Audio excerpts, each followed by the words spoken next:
Saludos, amigos y amigas de La Respuesta. Como ustedes habrán podido observar, en el pasado programa, 29 de sus minutos fueron reservados para pasar la fílmica del aniversario 116 de la oficina licenciado Pelegrín Castillo, nuestra oficina.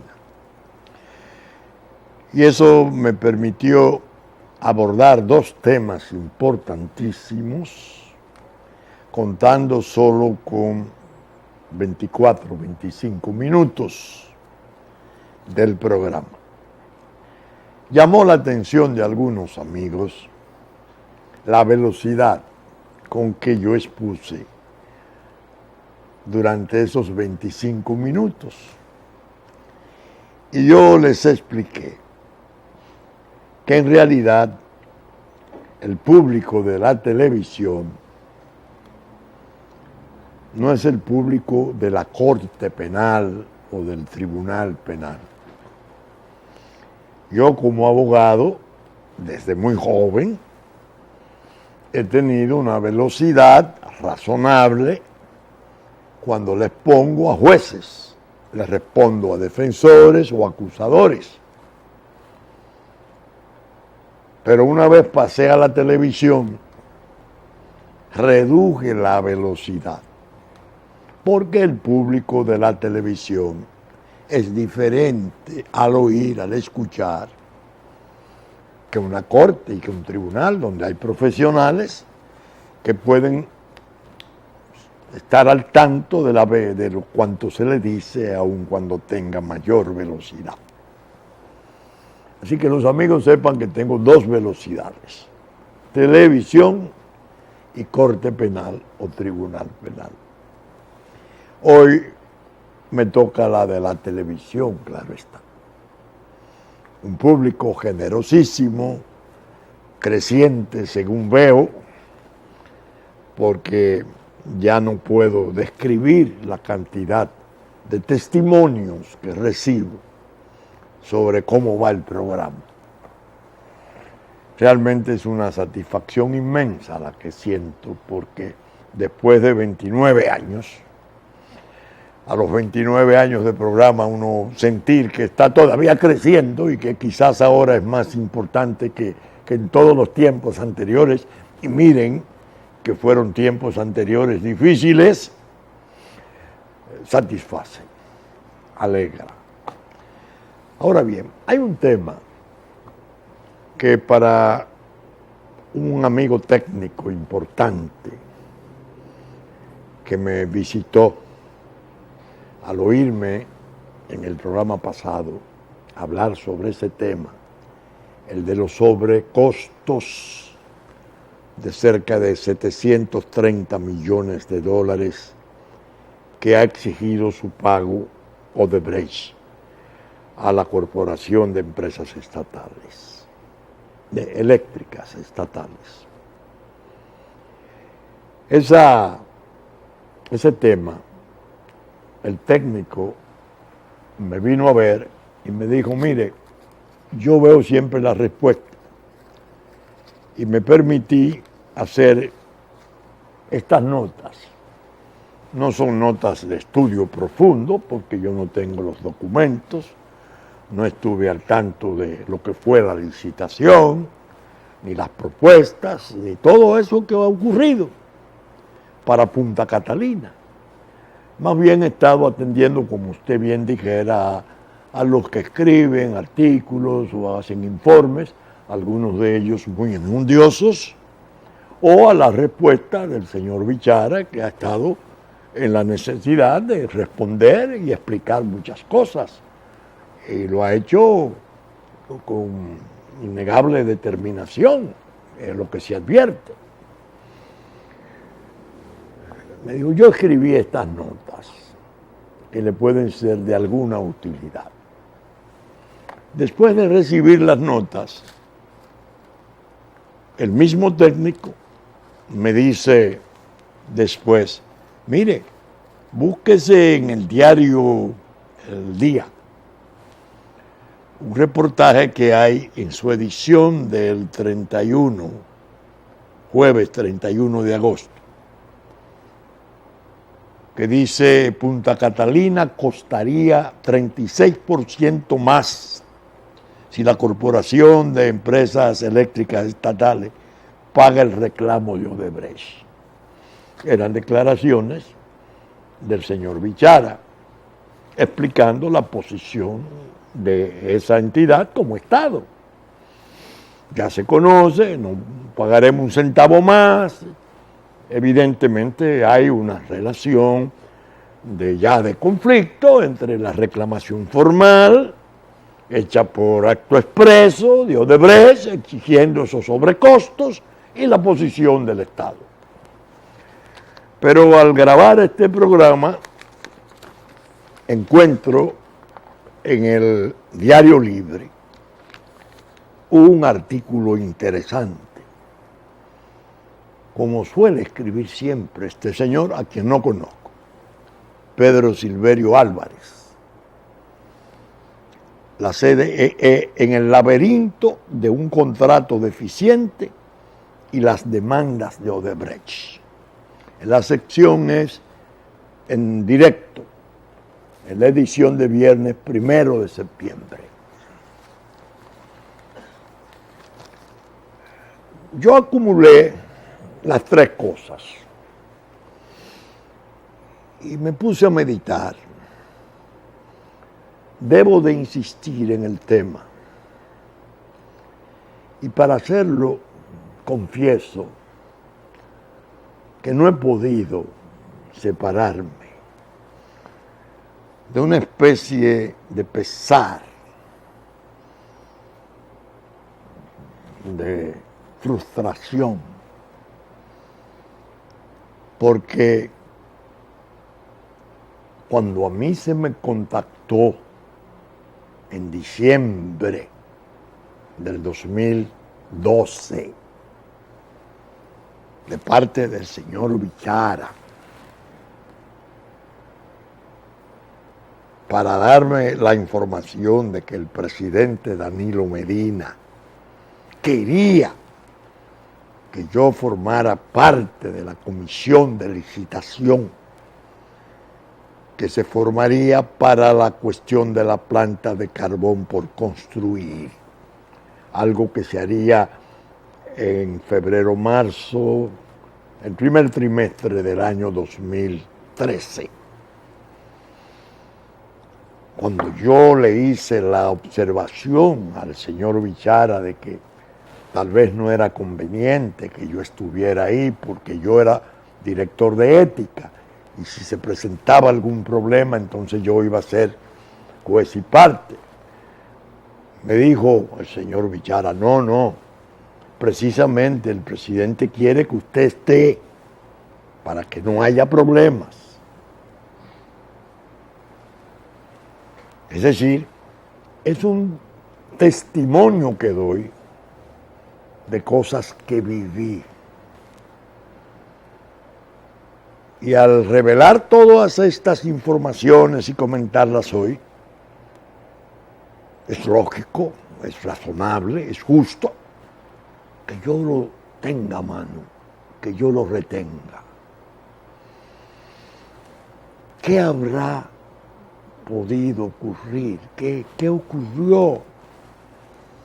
¿Cuál fue la influencia sobre el presidente Danilo Medina para sacarme a mí de la comisión de licitación? Yo le había preguntado al señor Bichara, ¿quiénes son los demás miembros? Me dijo el ingeniero Ramón Flores, el señor Isidoro Santana, y mencionó a uno más que no recuerdo cuál era. Yo le dije, magnífico, vamos. Yo voy a aprobar la propuesta. Dela por aprobada, dígale al presidente que yo voy a la comisión de licitación. No se me volvió a tratar jamás. No se me convocó, no se me llamó, me desecharon. Entonces, cuando hablo de frustración, Cuando hablo de pesar, yo quiero que ustedes sean comprensivos y entiendan cuáles pueden ser mis sentimientos. Yo estuve allí, convocado, pero no se recurrió a mí jamás después de esa primera propuesta. ¿Por qué? Al leer ahora todas estas cosas, comprendo el porqué. ¿Quiénes o quiénes objetaron mi participación y presencia en esa comisión de licitación que se formaría para conocer de Punta Catalina? Sabían que se iban a hacer cosas y que si yo estaba de por medio en la comisión, esas cosas no se hubiesen producido, o si se hubiesen producido, hubiesen encontrado una resistencia más activa, más beligerante, más airada, que lo que fuera la actitud de dos ejemplares ciudadanos, el ingeniero Ramón Flores y el señor Isidoro Santana, que se negaron a firmar el acta de adjudicación de la obra. Alguien sabía, ese no puede estar ahí, Vincho Castillo no puede estar ahí. Si está ahí no podremos hacer lo que tenemos que hacer. ¿Quién fue? ¿Cuál fue la influencia? A la conciencia del presidente Danilo Medina yo le dejo esa tarea. Él sí debe saber quién logró revocar su decisión de que yo participara en esos trabajos. De manera que observen mi insistencia sobre el tema es espiritualmente para mí indispensable. Si yo hubiese sido ajeno a todo, bueno, tal vez yo dijera, bueno, eso fue uno de esos contratos que se firman, no se firman. No. Es que me queda la insatisfacción contra, por Dios. ¿Por qué no terminé por estar allí como se me propuso? ¿Cuántos perjuicios de escándalo y de daños económicos se le hubiesen evitado al país? Esa primera piedra en Punta Catalina no se hubiera puesto para comenzar a construir en esos términos. Estuviera la firma Stanley y quien estuviera.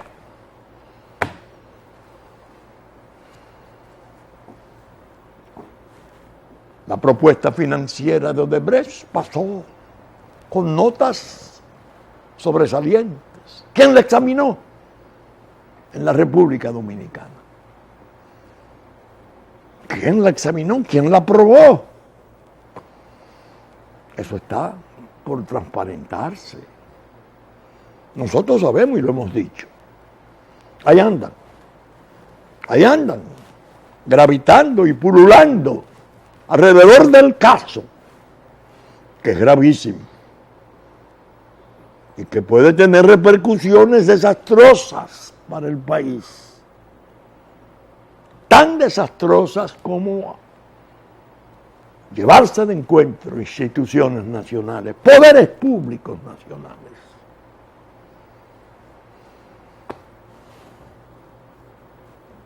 No he dejado de pensar, además, en la influencia siniestra, diabólica, malsana de un João Santana, el famoso fabricante de presidentes de Brasil, que vino, al decir del abogado español gallego, presentado por Odebrecht al presidente Medina, y de ser asesor de campaña pasó a ser asesor político permanente. con todas las consecuencias escandalosas que hemos tenido que ir viendo, con grave daño para la legitimidad de las instituciones nacionales. ¿Qué pasó? ¿Qué nos dice el técnico que al principio cité? Voy a leer su nota. Cito: los juicios expuestos en este informe se basan en algunas notas periodísticas, no en el análisis de la documentación básica del caso Catalina, por cuya razón es de corto alcance y poca profundidad. Ahí está la honestidad profesional neta del técnico que me daba el apoyo.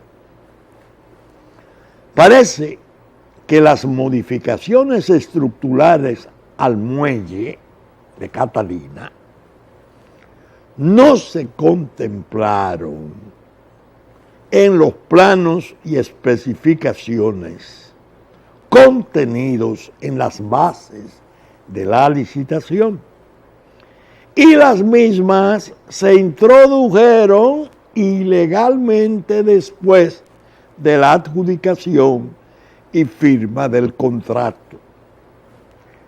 Llave en mano.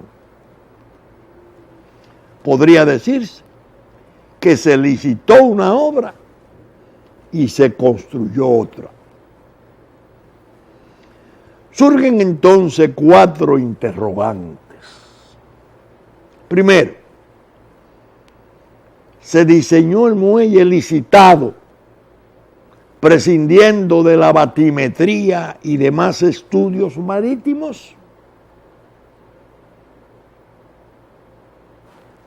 Segundo, variaron los factores marítimos determinantes durante el breve periodo comprendido entre el momento del diseño y el inicio de la construcción.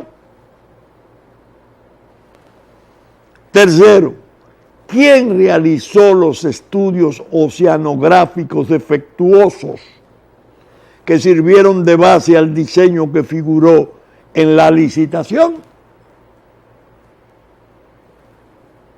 Cuarto, se pagó a Odebrecht como adicional el estudio oceanográfico que determinó la necesidad de modificar la estructura del muelle. Saben ustedes que entre los sobrecostos hay $200 millones primarios sobre ese muelle, porque hubo que hacer el puente más largo y elevar su altura. 200 millones que a la vez desencadenan sobrecostos y se pueden llevar dentro de los 730 a unos 400 y más millones. Todo parece indicar que la verdadera razón de las modificaciones estructurales, repito, todo parece indicar que la verdadera razón de las modificaciones estructurales fue el interés no declarado de dar a ese muelle un uso totalmente diferente al originalmente planeado.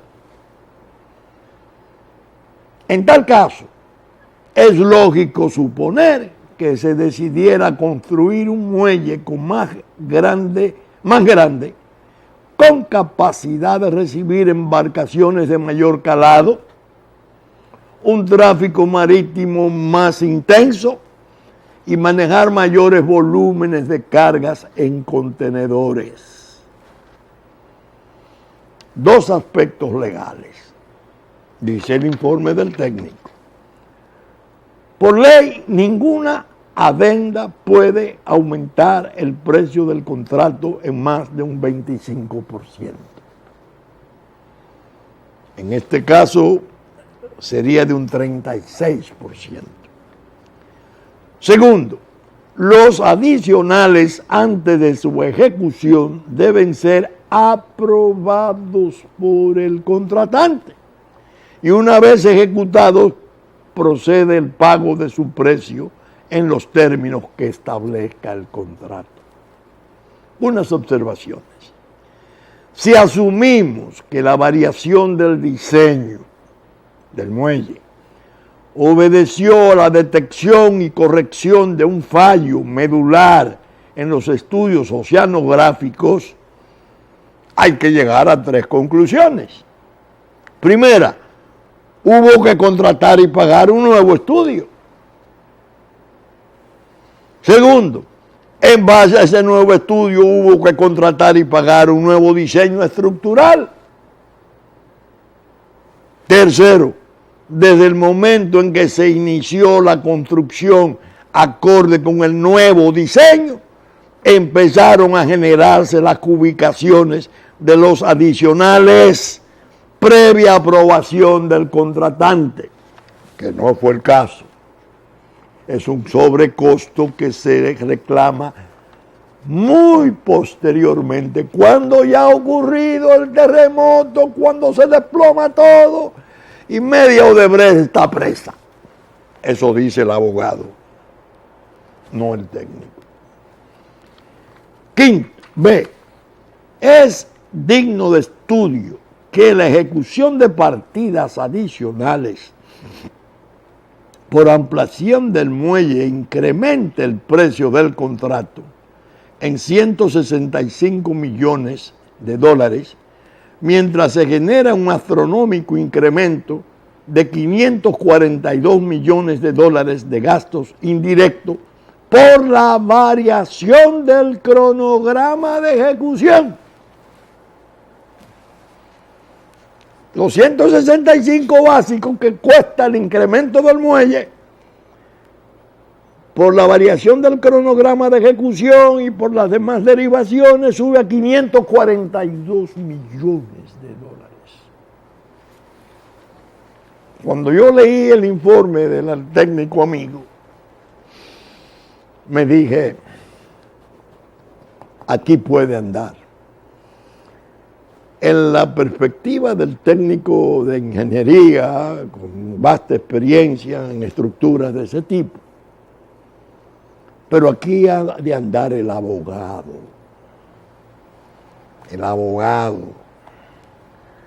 ex profesor de criminología, el que estudió profundamente la doctrina penal desde muy joven, el que conoce desde hace décadas cómo operan los famosos planos del crimen de cuello blanco.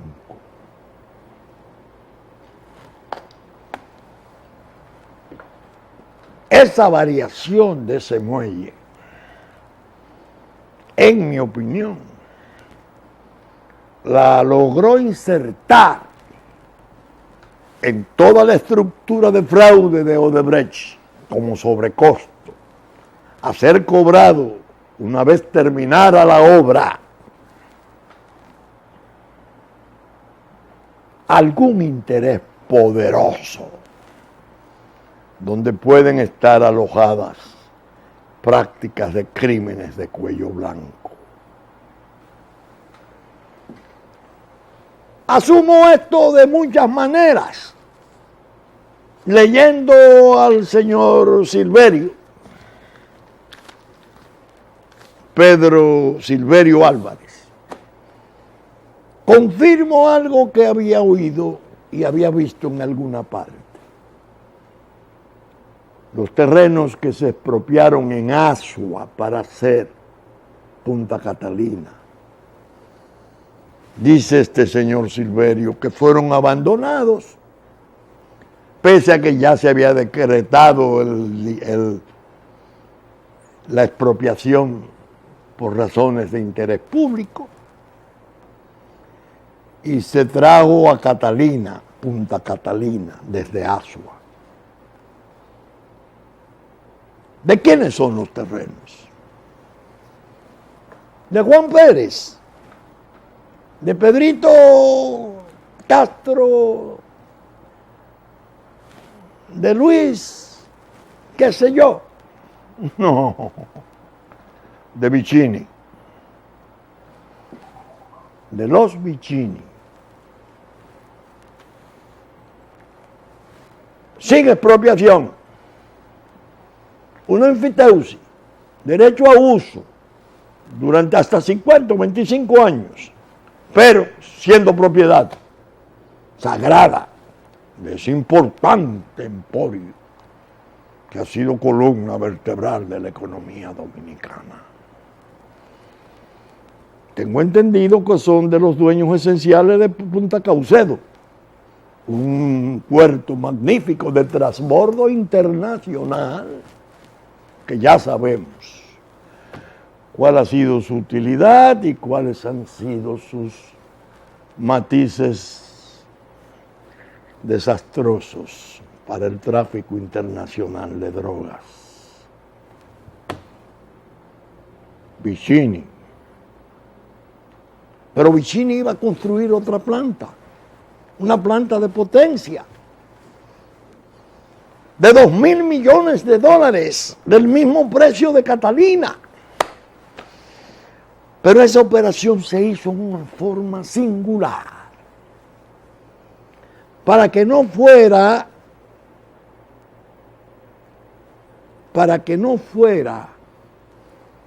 a Congreso.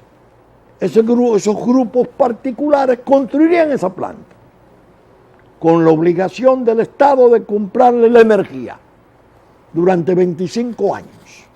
Y el día que la energía no se comprara, tenía el Estado la obligación de comprar la planta por ese precio. Es decir, que iba a haber 2 plantas inmensas de carbón y sabe Dios cuántas otras instalaciones de gran envergadura y de progreso. No hay dudas. Cómo está planeado el progreso en la frontera, en el plan Quisqueya, que yo he llamado muchas veces parcela catastral a la frontera por esto, que implicaría inversiones internacionales, multinacionales, de alrededor de $5.000 millones. Una cosa que hay que reinscribirse en la escuela para aprender a calcular los números y las cifras. Así de grande es el poder. Dios santo. Esa operación que llamaron la planta secreta, por un simple acto de alguacil, se dejó sin efecto. 9 meses después, los $2.000 millones vendrían de un fondo de Gran Caimán. Gran Caimán, un paraíso fiscal. ¿De quiénes eran esos fondos? A quienes representaban las personas sin ninguna solvencia aceptable, ni siquiera imaginable, que figuraban como beneficiarios de ese contrato. Todo turbio, todo envuelto en un desastre de oscuridad, silencio, malicia, trampa.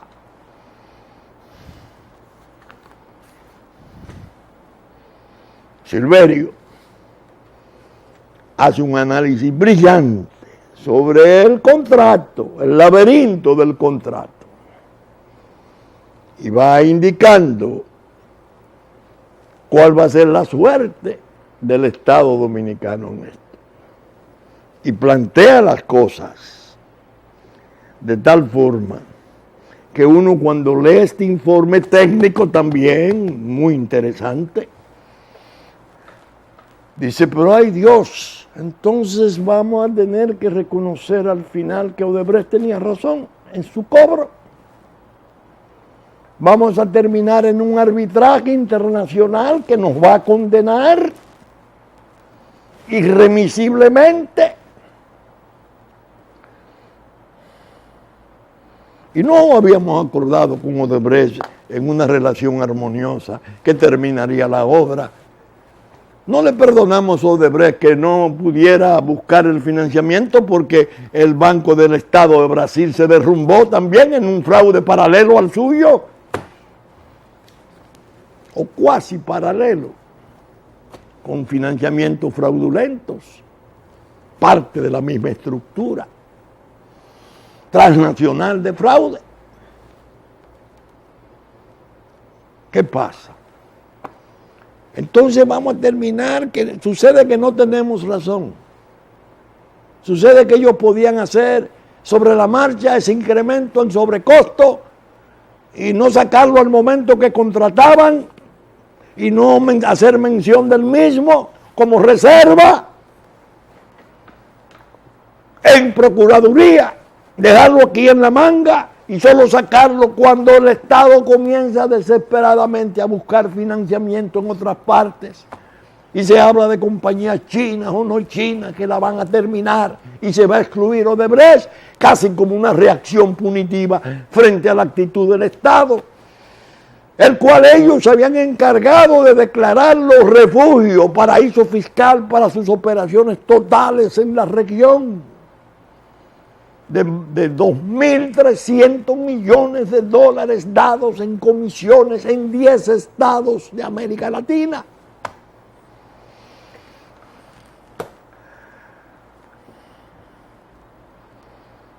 Como ustedes podrán darse cuenta, el asunto es muy serio, muy delicado, muy peligroso.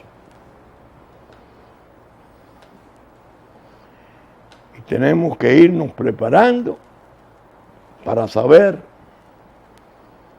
lo más que se pueda llegar a saber hasta dónde llega este foso de combinaciones y traiciones al interés nacional. ¿Quiénes han sido los autores intelectuales de todo esto? ¿Quiénes han estado pensando en una nueva estructura de un puerto de más calado que vaya más allá de las necesidades de Catalina? En el sur de la República, vecino de Asua, vecino de Bahía de Ocoa, cercano a toda la frontera sur,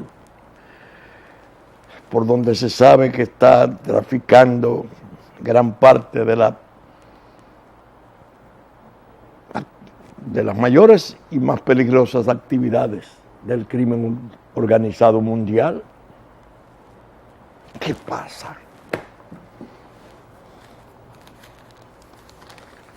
Yo creo que eso no se puede opacar ni disimular con jugadas de marketing, jugadas de comunicación social engañosa, de silencio, no. Ese es quizás uno de los problemas mayores que tenemos de frente y nos puede golpear de muchas maneras. Ese estudio de Silverio yo lo voy a releer porque se refiere al contrato y dice las cosas que podremos, lo que no podíamos consentir y consentimos, lo que aquellos podrían exigir, que no exigieron, pero ahora exigen, y cómo podemos ir a parar al arbitraje internacional, que es un patíbulo para la República Dominicana, que quedaría marcada como que pagó esa planta en cerca de 3.000 millones de dólares, a sabiendas de todo cuanto hubo desde el momento original de la licitación, que trajo todos los trastornos inimaginables a que nos hemos referido, y que el delegado de Finjus en la comisión que se designó se encargó de denunciar a Stanley especialmente, como que había hecho horrores en el principio y ahora en la confirmación resultó que cuando se le busca nuevamente ella confirma la normalidad de las operaciones y no sale a relucir esto que sale a relucir luego. No, es que falta una parte, 730 millones de dólares. Oh. Señores, vamos a reservarnos para programas futuros comentarios más precisos sobre el tema. Bien, el otro tema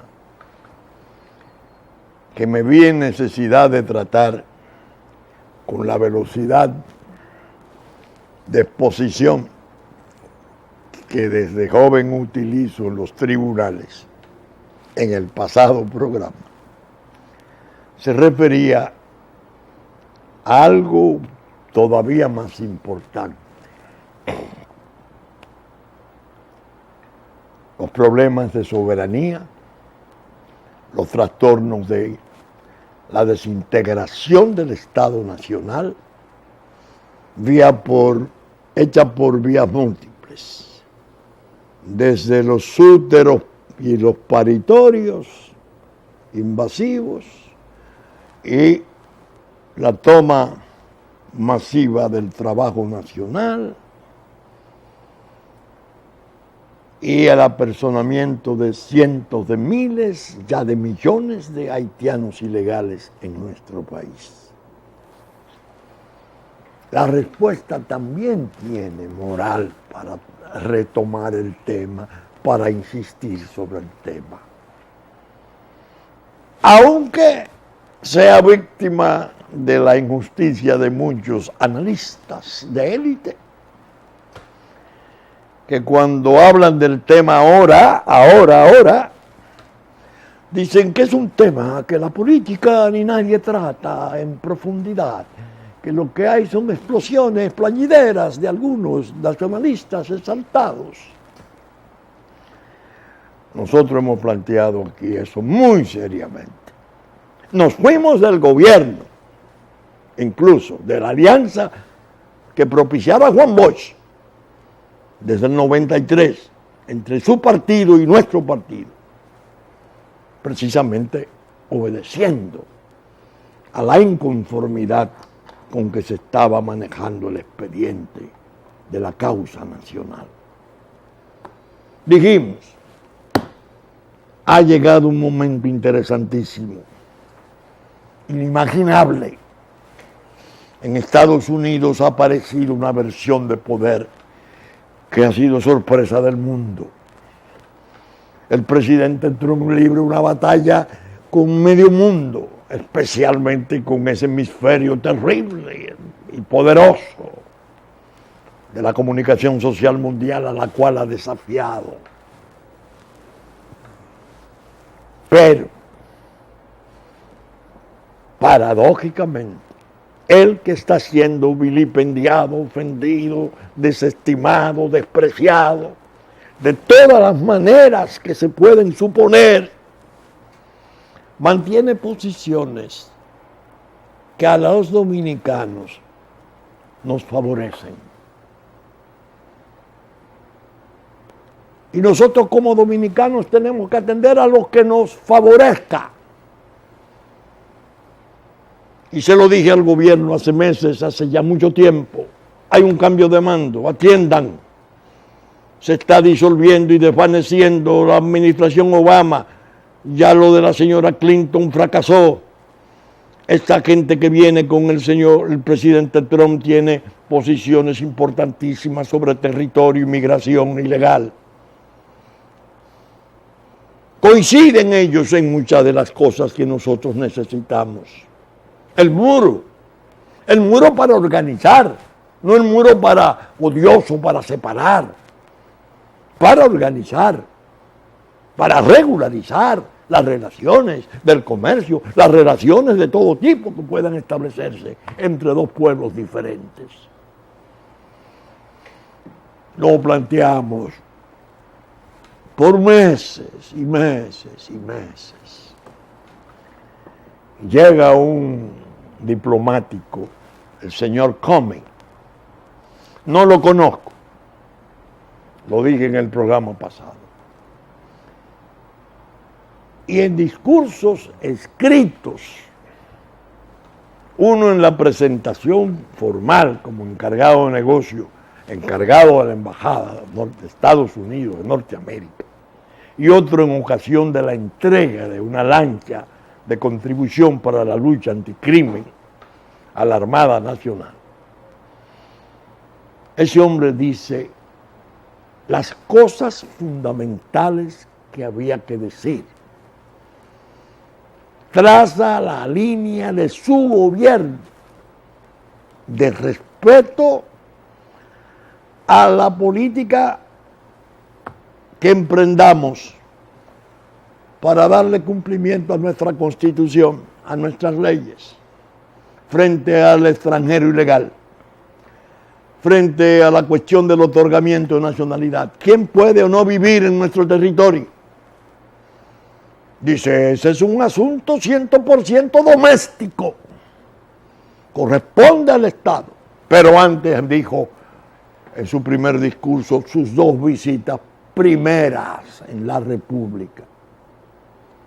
El Museo de las Hermanas Mirabal, la Casa Museo,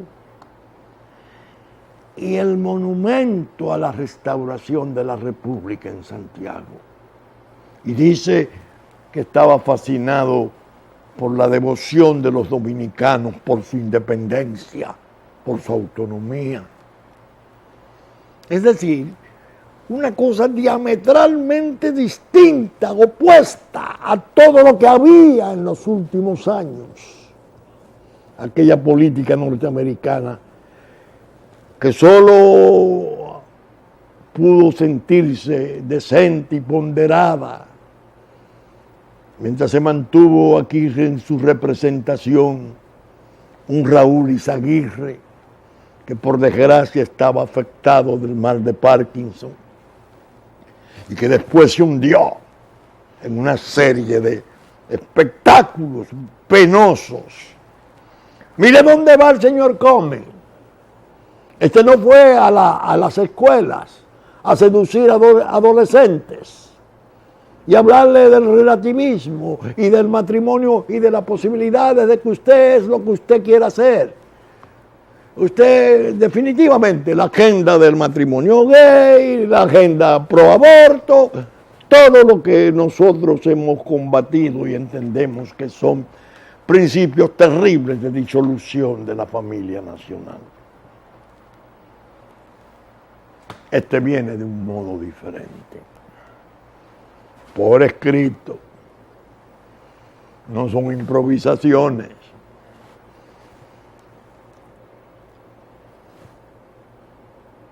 Bien, el señor Comey es casi seguro que no conozca quién fue un compatriota suyo, Charles Sumner, senador de los Estados Unidos, uno de los políticos norteamericanos que gozó del favor, la preferencia y la simpatía y la amistad de Abraham Lincoln. Ese fue el hombre que se opuso y ganó en su oposición a que la República Dominicana desapareciera. Charles Sumner, una de las calles de la ciudad nuestra, capital, lleva su nombre. Es el nombre, después de los héroes fundamentales de la República, es el nombre más merecido para una calle de este país. El senador Sumner luchó por la preservación de la República Dominicana cuando se hacía o se pretendía hacer entrega de ella por la anexión protectiva, por el desastre de la disolución del Estado Nacional.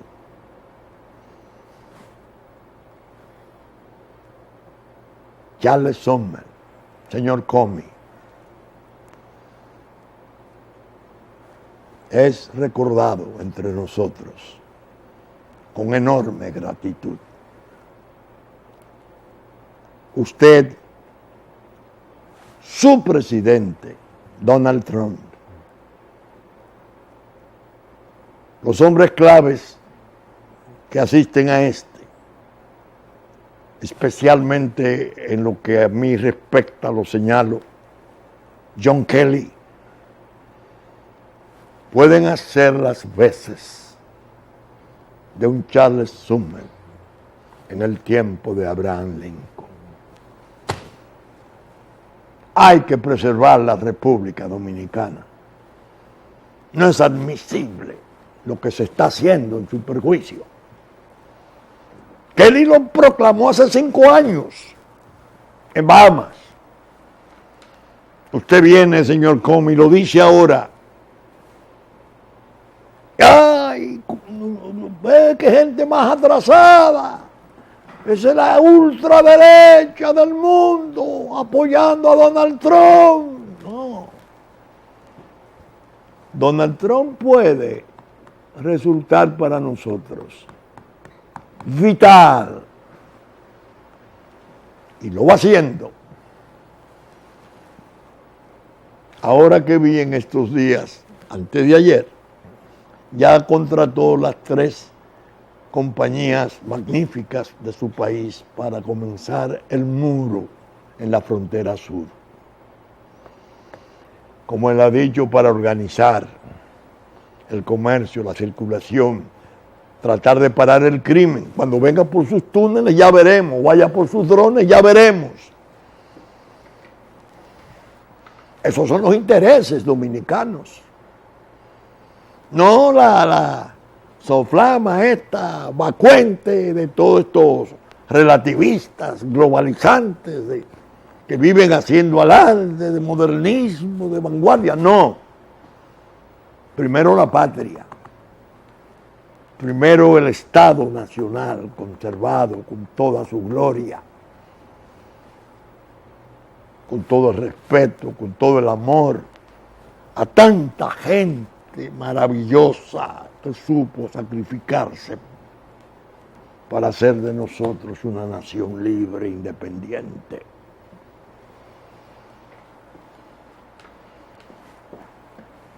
Algunos se me han acercado